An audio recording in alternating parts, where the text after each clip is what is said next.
Et je vous propose donc d'accueillir notre premier keynote speaker, Pascal Pic. Vous voulez bien me rejoindre? Vous n'avez quand même pas parlé de votre fauteuil. On applaudit Pascal Pic. Bonjour Monsieur Pic, comment allez-vous? Allez-vous bien? Vous allez vous installer debout, assis? Qu'allez-vous préférer? Votre micro Je vais fonctionne. rester debout. Vous allez rester debout? Ouais. Super. Alors vous êtes paléoanthropologue, si jamais quelqu'un ne s'était pas levé suffisamment tôt pour le savoir. Vous êtes maître de conférence au Collège de France. Vous étudiez l'évolution de l'homme, évidemment. Vous êtes aussi auteur. Alors je vais citer votre dernier ouvrage, Itinéraire d'un enfant des 30 Glorieuses. Octobre, c'est le dernier? Non, C'est pas le dernier, raté. c'est l'intelligence artificielle, le philosophe et l'anthropologue. Bon, alors, autant pour moi. Vous êtes célèbre aussi avec l'ouvrage Sapiens face à Sapiens, la splendide et tragique histoire de l'humanité, 2019 chez Flammarion. Et moi, j'avais aussi un premier ouvrage sur l'intelligence artificielle en 2019. Exact. Et les chimpanzés du futur, chez Odile Jacob. Voilà. Absolument. Alors, vous allez nous parler dans quelques instants de 4 thèmes. 25-30 minutes, 25 minutes, ça serait super. D'abord, attachement et détachement à un territoire. Vous voyez, c'est l'aspect anthropologique. C'est-à-dire qu'à l'occasion de la mondialisation, c'était maintenant il y a plus d'un siècle, enfin c'était au siècle dernier, voilà, on va dire ça comme ça. À l'occasion de cette mondialisation, on s'est détaché de l'industrie, on l'a renvoyé à l'autre bout du monde. Aujourd'hui, on a des problèmes de réattachement quelque part. Vous allez nous parler de création de liens, c'est l'aspect écosystème. Créer un écosystème, c'est bien au-delà de l'ensemble de ses composantes, c'est créer des liens entre toutes ces composantes. Vous allez nous parler de digitalisation et de transformation. Je ne vais pas plus loin sur ce sujet. Et puis vous allez nous parler de la jeunesse avec ces générations de jeunes au travail. Il faut leur donner à voir ce qu'est devenue l'industrie aujourd'hui. Il suffit de le montrer. Et puis maintenant, j'en dis pas plus parce que c'est vous le spécialiste. Je vous laisse parler. Merci pour cette présentation.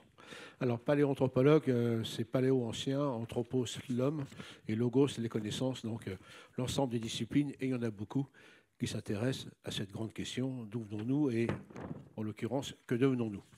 Alors, ce sujet des territoires et des industries est absolument passionnant parce que c'est une très très vieille histoire. Il faut déjà savoir qu'il y a 20 000 ans, il y avait des 20 000 ans, hein, il y avait des lieux où étaient produits, notamment des objets en os qu'on appelle les propulseurs, à Isturitz, c'est-à-dire donc au Pays Basque, et qui circulaient jusqu'en Asie centrale. Et d'Asie centrale venaient les fameuses Vénus, avec ses formes très rondes, hein, qui étaient en ivoire et qui nous venaient donc de Sibérie et qui arrivaient en France. Au néolithique, c'est plus récent, mais néanmoins pour vous, c'est une date ancienne. Le Grand Pressigny, qui est un site des Pays de Loire, au néolithique, là, au début de l'invention de l'agriculture, les objets en silex étaient reconnus et circulaient sur des milliers de kilomètres. Donc ça a toujours existé, ces histoires de territoire et de commercialisation, sauf qu'évidemment ça s'est accentué considérablement avec la période mercantile des grands voyages et la période donc industrielle. À propos de territoire, je vais quand même vous raconter une histoire.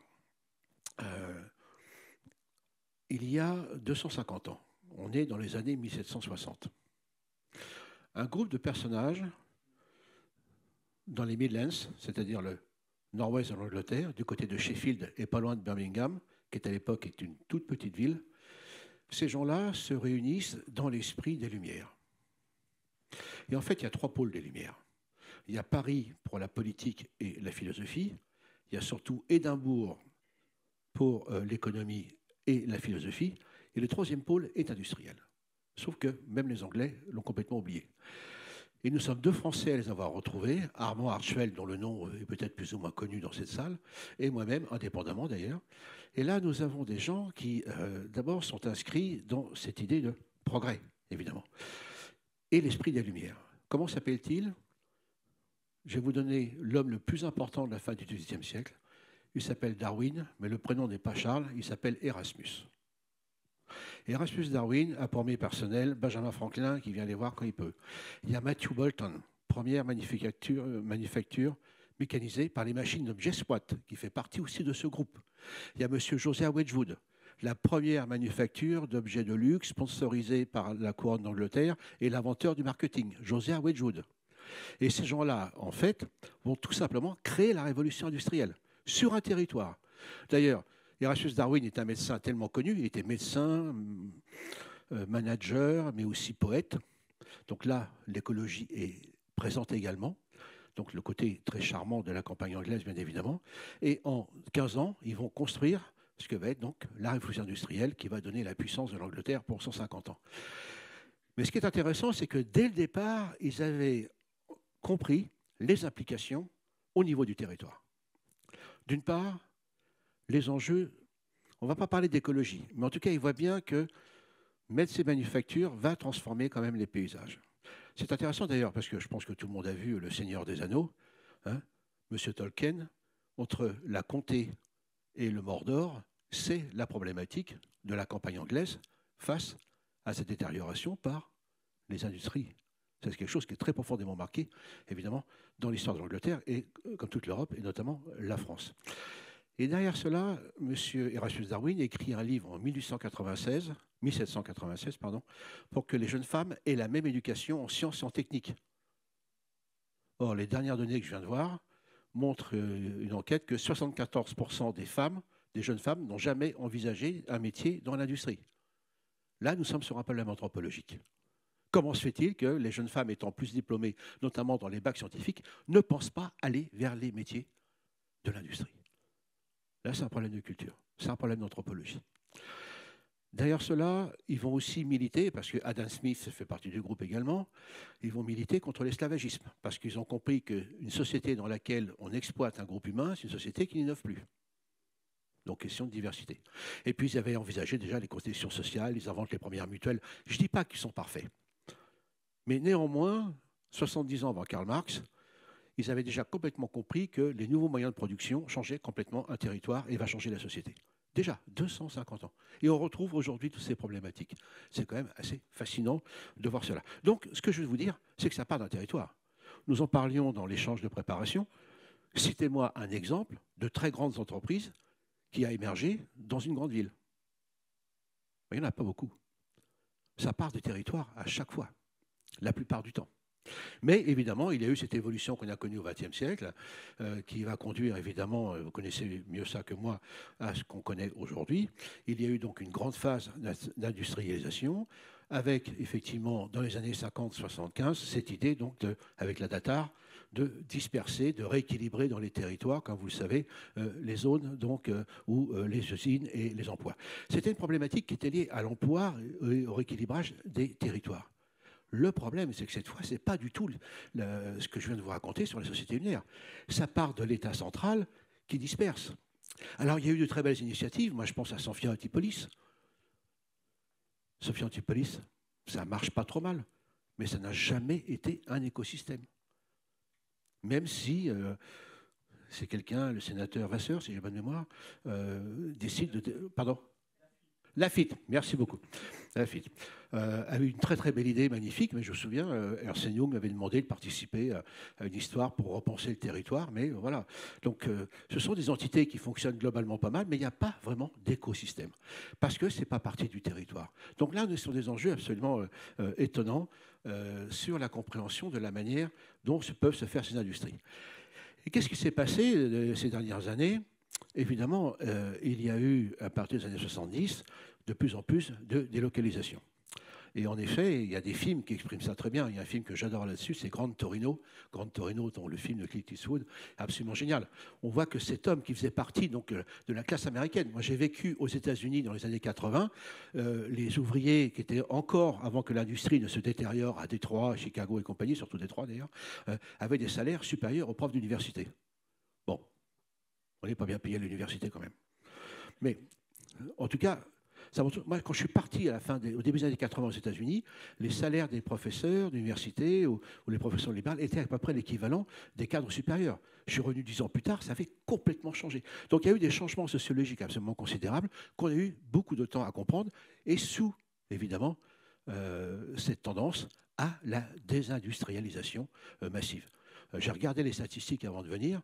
En ce qui concerne la part du PIB des industries en France, nous sommes 15e en Europe, et en plus, et ça c'est très embêtant, nous sommes aussi au 15e rang sur la numérisation ou l'automation de nos industries. Vous me corrigerez, vous connaissez mieux le chiffre que moi, mais en tout cas, les classements sont les mêmes, et on n'est pas bon. Et ça, ce n'est pas parce qu'on manque de talent. Ça, ce n'est pas parce qu'on manque, on le verra aussi pour l'IA, de personnes compétentes. Nous avons des problèmes de culture et de structure par rapport à ces changements. D'ailleurs, je me rappelle, à la fin des années 90, vous vous souvenez, cette illusion qui nous a bercés avant que ce soit la douche froide, le mur de Berlin est tombé, comme vous le savez, la Chine rentre dans l'OMS, et M. Fukuyama nous dit que c'est la fin de l'histoire, avec cette idée qu'effectivement, le monde occidental a triomphé, que tout le monde va se mettre dans le libre marché et que la démocratie va arriver partout. Vous connaissez ce qui se passe actuellement. Okay, et là, j'adore les prospectivistes. Ce que j'adore dans les prospectivistes, c'est ceux qui nous disent « ne va pas arriver ». Ça, c'est déjà un truc intéressant. Monsieur Jeremy Rifkin qui nous dit « la fin du travail ». Vous vous souvenez 1996. C'est la fin du travail avec les machines et l'automation, alors qu'on n'avait pas les robots et l'IA d'aujourd'hui, même tout c'est émergé. Or, moi, je peux vous dire une chose, c'est empirique, je vous l'accorde, mais on ne connaît pas dans l'histoire de l'humanité d'innovation technologique généralisée qui a créé moins d'activités qu'elle en a détruites. C'est empirique, mais le néolithique a créé plus d'activités qu'elle en a détruites, chez les chasseurs-collecteurs, par exemple. C'était pareil, évidemment, pour la révolution industrielle. Et aujourd'hui, c'est ce que nous sommes en train d'attendre, on l'espère, avec les révolutions liées, déjà bien entamées, avec le numérique. Le problème, c'est que nous sommes aussi sur un changement qualitatif, avec une confusion, me semble-t-il, entre l'emploi et l'offre de travail. C'est là qu'on a un problème. Et là, je me réfère souvent aux travaux de M. Brynjolfsson et McAfee, qui ont écrit le livre qui s'appelle Le second âge des machines, puis ensuite Plateforme haute. Ils parlent du grand découplage. Alors j'adore beaucoup nos amis américains, mais quand il y a un gros problème, ils prennent toujours un terme français, le grand découplage. Et le grand découplage, c'est quoi? C'est qu'effectivement, les salaires, les rémunérations stagnent depuis les années 2000. Et si vous prenez 4 courbes, et ça c'est la conséquence à laquelle nous sommes confrontés aujourd'hui, alors je fais pour vous, on va prendre 4 courbes. Si on part de 1980 sur une base 100, on regarde la courbe dans les pays donc, occidentaux, surtout sur l'Amérique du Nord et le Canada, mais c'est pareil pour nous avec un peu de décalage comme toujours. Vous partez de 100 en 1980, vous arrivez pour la création, pour les revenus médians des ménages, vous arrivez à une base de 230. Donc, grosso modo, c'est une bonne nouvelle. Par contre, si vous regardez pour les emplois, la courbe elle est à 250. Donc il s'est créé plus d'emplois que de revenus médians. On commence à avoir un problème. Ensuite, vous avez le PIB, qui lui est quasiment à 320. Et ensuite, la productivité, qui elle est à 380. Ces 4 courbes, c'était le modèle qui tenait pendant les 30 Glorieuses. Les 4 courbes étaient ensemble. Et ces 4 courbes commencent à se dissocier à partir des années 80. Et ça nous ramène à M. Robert Solow qui disait « Je vois des ordinateurs partout, mais je ne les vois pas dans les statistiques ». Vous vous souvenez, c'est le paradoxe de Solow. Mais c'est qu'effectivement, déjà, la micro-informatique et l'informatique développée commencent à avoir des effets absolument un peu considérables en termes de structure de l'emploi et des métiers et des compétences. Et ce grand découplage, aujourd'hui, on est en plein dedans et nous ne l'avons pas résolu. Ceci se traduit par ce qu'on appelle la bipolarisation de la société.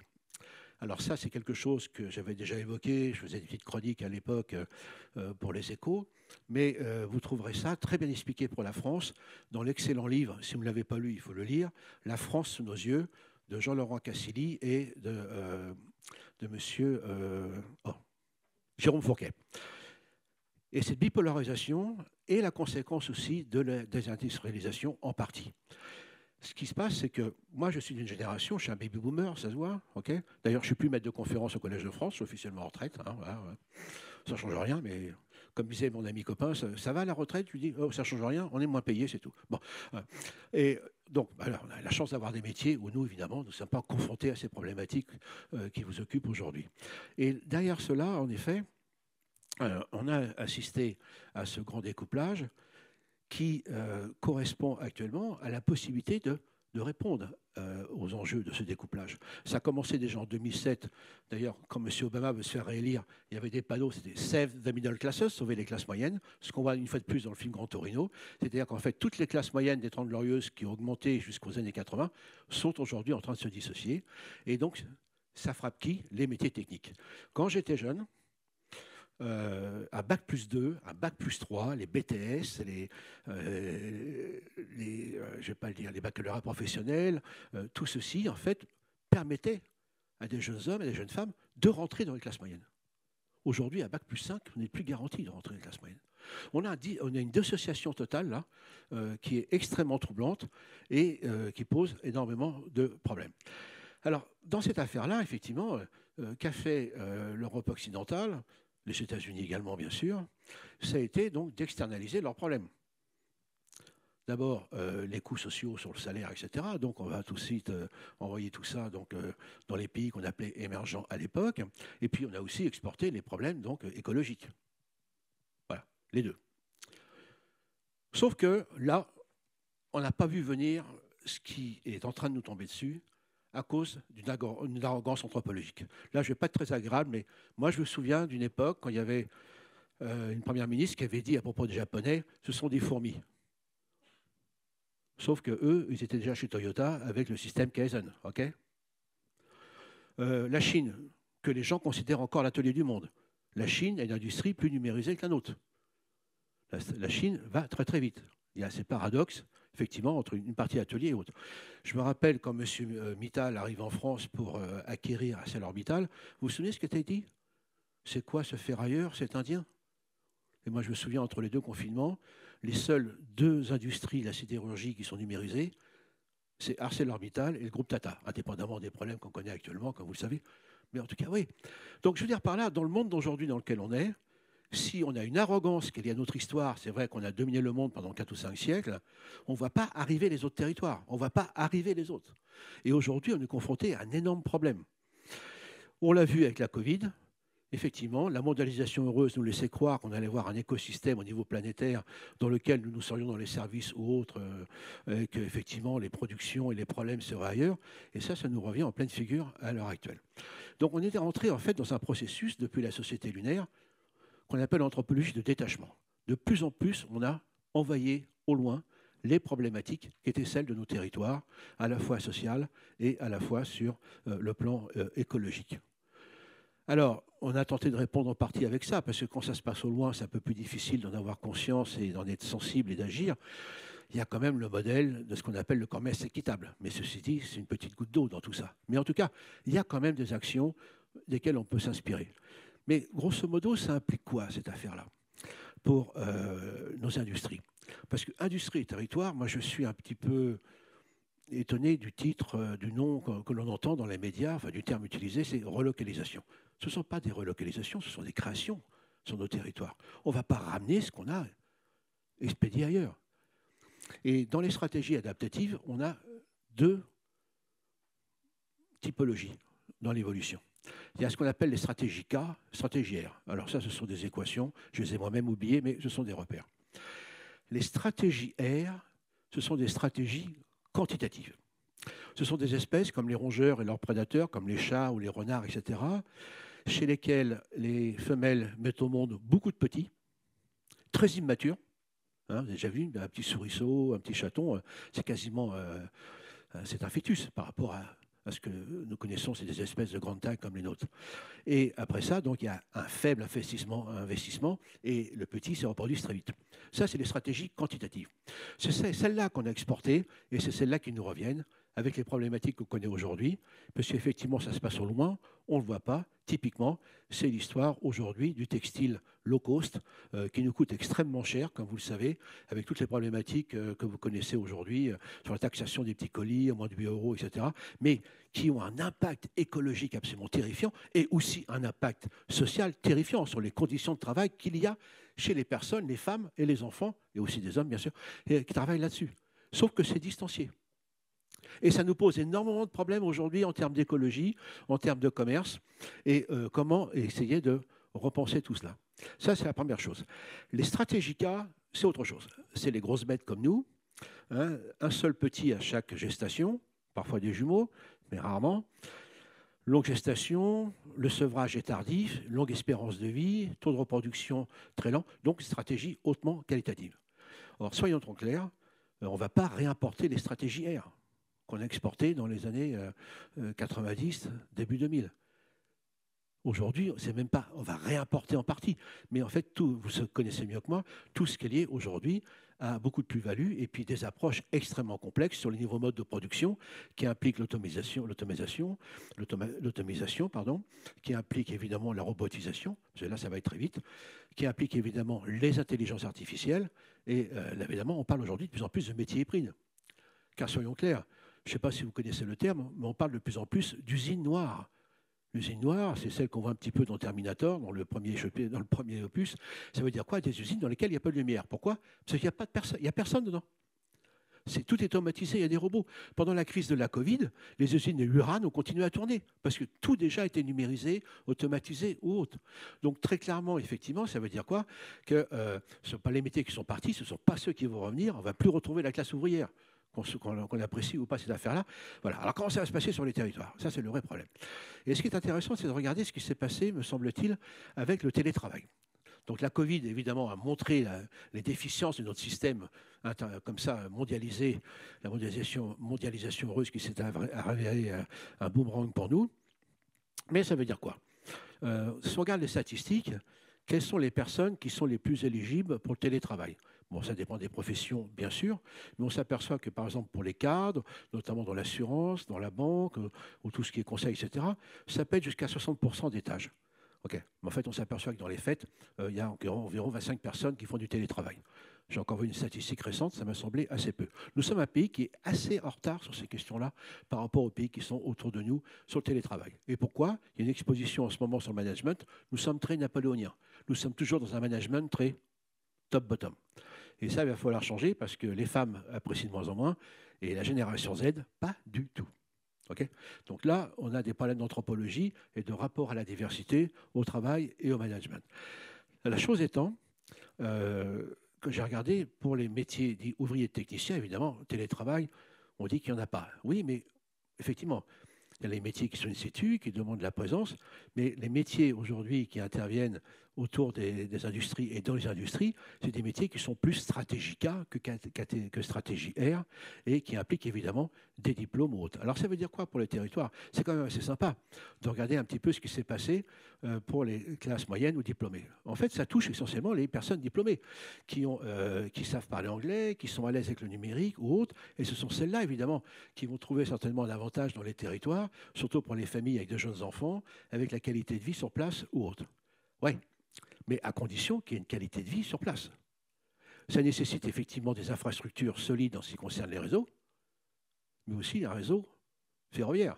Moi, je me souviens, pendant la Covid, que la SNCF a demandé d'intervenir sur le TER, au moment où se déployait toute la question numérique chez nous.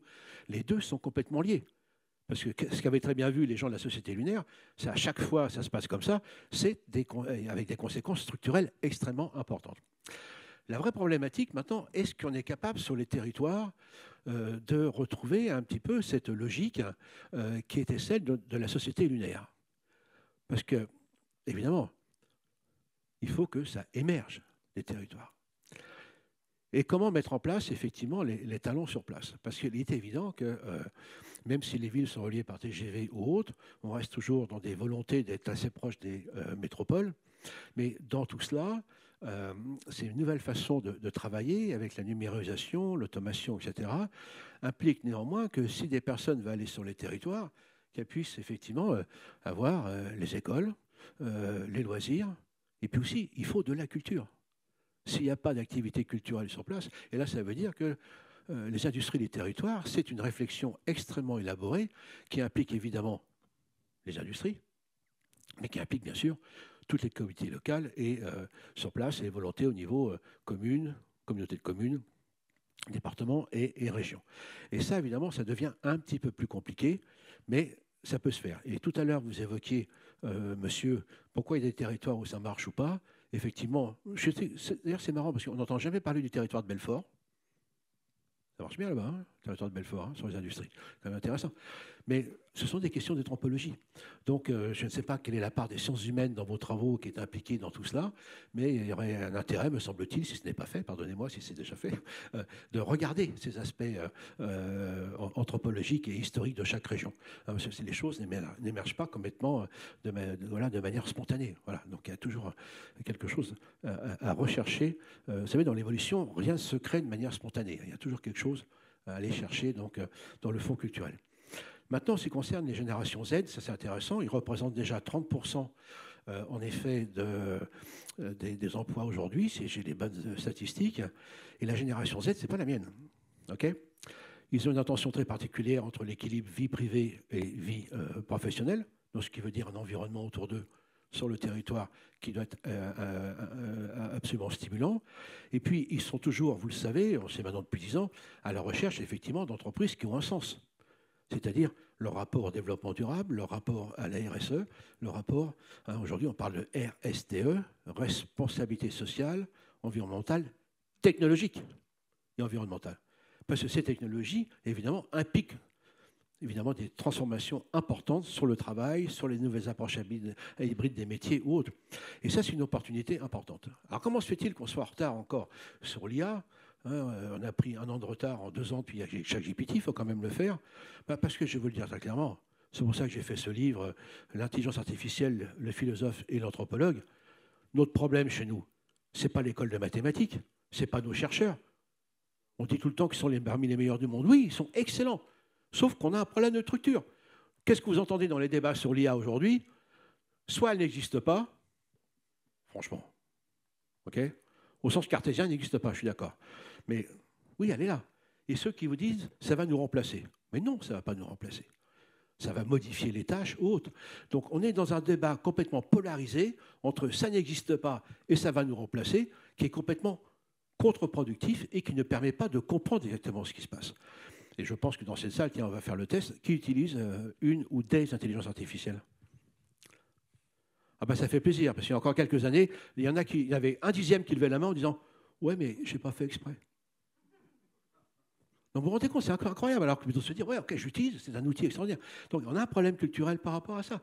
Hein. Moi, je suis assez effaré de voir que certains philosophes qui sont dans les médias, qui parlent de l'IA mais sans jamais la définir, ils sont partout. Et ça donne une mauvaise appréciation de ce que c'est. Bien sûr qu'il y aura des problèmes avec l'IA, ce n'est pas la panacée, il ne faut pas exagérer, mais quelque chose d'important. Et pour terminer, la logique d'écosystème. Ça, voilà, ça c'est très important, la logique d'écosystème. Un écosystème, c'est en fait, lorsqu'on vous le décrit pour le vivant, on vous donne, ah oui, la définition, c'est le nombre de gènes, le nombre d'espèces et les différents écosystèmes. Oui, maintenant on a compris que c'est surtout les interactions entre les espèces. Un écosystème est d'autant plus riche, non pas parce qu'il a plus d'espèces, mais parce que ces espèces interagissent. C'est ce qu'on appelle la coévolution.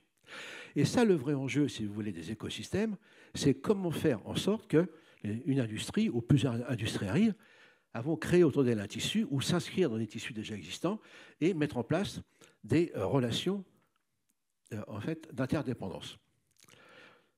En gros, la logique qui était un petit peu celle que j'ai critiquée, même si ça partait de très bonne volonté, par exemple pour Sophie Antipolis ou ailleurs, sous l'impulsion de la Datar à l'époque, c'était oui, on va disperser comme ça des industries, puis on va voir comment les choses vont se mettre autour.